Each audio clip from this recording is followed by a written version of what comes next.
Welcome to Global Vision. I am super happy because we have a very happy program today with Vance Morris, who is going to help us to understand what means Disneyfy your business. Well, welcome, Vance. Thank you so much. I appreciate you having me on the show. This will be fun. Well, tell us a little bit about your background and how you get to work to Disney. Sure. I actually spent 10 years working for the Mouse down in Orlando, Florida. Worked in their resorts division. So I was on the opening team of a couple of the resorts, the Yacht Beach Club, which is over near Epcot. I worked at Pleasure Island, if you remember that. Yes. When it around Disney's failed experiment with booze and nighttime entertainment. And I spent most of my time at the Contemporary Resort, which is the one that the monorail goes through, the original hotel. And I designed and operated a restaurant there called Chef Mickey's, which is where the characters go around while you're eating. They come to your table and do autographs and pictures and all that fun stuff. So yeah, I spent 10 years there. I did leave. People do leave Disney. I know people always, you left Disney, oh my God. But, you know, 10 years was a long time for me to be anywhere. So, you know, I decided to take my Disney knowledge and go see what I could do in the rest of the world. And I have worked in retirement communities, corporate food service, catering facilities. I own a number of businesses myself that have nothing to do with the Disney brand, but I actually own a carpet cleaning business and an Oriental rug cleaning business. And I took everything that I learned at Disney and I implemented it in both of those businesses. So, you know, how to take care of the clients, how to really give them an experience. And more importantly, because I don't do this for free and nor does Disney, how to profit like Disney does. Is that what you call Disneyfy your business? Tell us what that means. Disneyfy, I've defined as creating experiences out of the mundane. So there are mundane things that every business has to do to get through the day or to maintain operations. What I show companies is how to take one of those mundane things and turn it into a memorable experience for your prospect or for your client so that you become memorable. So like answering the phone is, you know, a mundane thing that many businesses have to do. I show businesses how to create an experience for the prospect or for your client through answering the phone. Beautiful. What's the perfect client experience from your perspective? I'm sorry, what's the perfect client experience? Well, you know, that's really hard to define. I think I don't know that they can ever be perfect. We can certainly strive for it. But I look at a client experience that is exceptional is one where, you know, there's no friction in doing business. And that's one of the things that Disney does very well is it eliminates the roadblocks, it eliminates the friction of doing business with their company. So for example, you know, Disney is a master at extracting money from your wallet and leaving you happy about it. Absolutely. So they study all of the things and they watch people all the time. I mean, if you ever go to Disney, you see people with clipboards everywhere, you know, watching. And they're watching how people react and how long they'll wait. They used to, one of the things that they implemented was the magic bands, which were the wristbands that they implemented. Yes. And they decided to use that for as your virtual wallet because the amount of time it took dad, you know, picture dad in line at a merchandise shop getting ready to buy a 96-piece Minnie Mouse tea set for his 6-year-old daughter. Well, from the time he put it down on the counter to the time it took him to reach into his back pocket and pull out his wallet, in just those couple of seconds, his brain had time to rethink this purchase. And do I really need a 96-piece Minnie Mouse tea set? But with the Magic Band, all he had to do was go up to the register, boink, slap it up against the machine, and all of a sudden the thing was purchased. So those are, I think, frictionless experiences with your clients would be about as close to perfect as you can get. Tell us, what is the 7 keys to Disneyfy your business? Well, as I see it, there are, I've come up with 7. There might be 8 or 9. We'd be able to add to it, but my 7 include what I call the wow factor. This is where you are really doing that Disneyfication of creating experiences out of the mundane. Disney is a detailed business, and every business really, as soon as you start to miss the details, it's kind of the beginning of the end. So my second magic key is all about the details. And if you think about it this way, that every detail in your business is either enhancing or detracting from the experience. There is no middle ground. So if you have to drive a van or a vehicle for your business, if it's dirty, well, that's detracting. There's no middle ground. If it's clean, that's enhancing. So the things like that. And really, I show people how to, make sure that those details don't get overlooked on a day-to-day basis. Third magic key would be about taking care of your employees. I have a formula that is an equation that shows how to have a profitable business. The first part of the equation is QEE, which stands for Quality Employee Experience. Because if your employees aren't having a great experience, then they're certainly not going to provide one for your customers or for your clients. I talk a lot about the magic key called environment, and how you not only have a physical environment for, if you have a bricks and mortar, so you have an office or you have a store that people walk into, but also your website is your environment. Your office is your environment. And it really is paramount to make sure that, the environment in which you're in is going to help further the sale. I can never tell how many. I've worked with a number of plastic surgeons, and they are the sloppiest office people I've ever met. I mean, horrible. And you can't sell, someone on some kind of plastic surgery when you got piles of paper everywhere. So, because that's where they usually did the consultation, was in the doctor's office. So we actually came up with a special room where the doctor went to do the consultation. And that room was an environment that was designed to further the sale, to make sure that, there's right pictures on the wall, right lighting, coffee machine, et cetera, et cetera. Some of the other magic key is all about process. And, Disney is a very systemized environment, systemized business.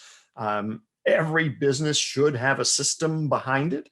And it has to be a simple system, not one that is complex, because if it's not simple, it's going to fall apart. Think about Disney. I mean, they have, 40,000 entry-level employees working, in one park. Well, if it was a complex system, there's no way that they're going to get those 40,000 people doing the same thing. It's kind of like McDonald's. Think about a typical McDonald's employee, is a, prepubescent teenager with, raging hormones, and yet they can manage to make the hamburger on the West Coast taste like the hamburger on the East Coast. So McDonald's has those systems. So I encourage all businesses to really make sure that you systemize it. The other benefit to systematizing is that you get a higher resale value for your company. So when you go to sell, if you can pull out a operations manual that says, here's how we run the business, I mean, your multiple of a purchase just went way up. And then there's the magic key of bringing it all together, which is that formula I was telling you about, where it's the quality employee experience plus a quality client experience plus quality business practices, and you multiply it by marketing, it will equal a profitable future. Well, here we are with Vance Morris, who just gave us the 7 keys to Disneyfy your business, and is the creator of this system. Amazing system. But now, Vance, I would like to know a little bit more about your businesses. What kind of business you have? Sure. Well, as I mentioned, I have 3 of them. 2 are what you would call a bricks and mortar home service business. We go to people's homes and get them clean. While I was doing that, when I was really full time in those businesses, as I mentioned, I took everything I learned at Disney and put it into those businesses. And what I found was that other business owners were coming to me saying, how are you doing that? Because my results were so far ahead of everybody else that they couldn't believe that I was doing what I was doing. And so I'd invite people, over and say, well, come look and see what I'm doing. And that kind of spawned a whole nother consulting coaching business, which I call the Deliver Service Now Institute. And I serve, if you serve people, I can serve you. Because, everything is a human interaction. And through my experiences, not only in Disney, which, a lot of people say, well, why should I pay attention to Disney? I don't own a theme park. I don't own a roller coaster. I am a dentist. How can I possibly copy what Disney does? And it's not so much about copying Disney because you don't own a roller coaster or a theme park. It's about adapting what Disney does to your niche or your industry. So watching how Disney reduces the friction or the speed bumps to the sale. Okay, well, how can I bring that back to, the dental world or, the carpet cleaning world or whatever business that you might be in. So I think that's what I do most, is work with companies to reduce those friction points, make it a seamless experience, and then at the same time, make it feel like you'll never get, I want their clients walking away from an experience with them saying something to the effect of, you will never guess what happened at the dentist today. I mean, when was the last time you sat down at dinner with your family and some family members said, you'll never guess what happened at the oil change today? It never happens unless it's something bad. But, but if the oil change place provides a great experience, like the old time gas stations where the 3 or 4 guys, they run out and they're all in white shirts with the black ties, they have gloves on so they don't get fingerprints on your door, and they welcome you and they tell you to watch your step, and they bring you into a waiting room that doesn't have last year's magazines and 3-day-old coffee. They bring you into an environment that's exciting. They thank you. Just over the top. It doesn't happen.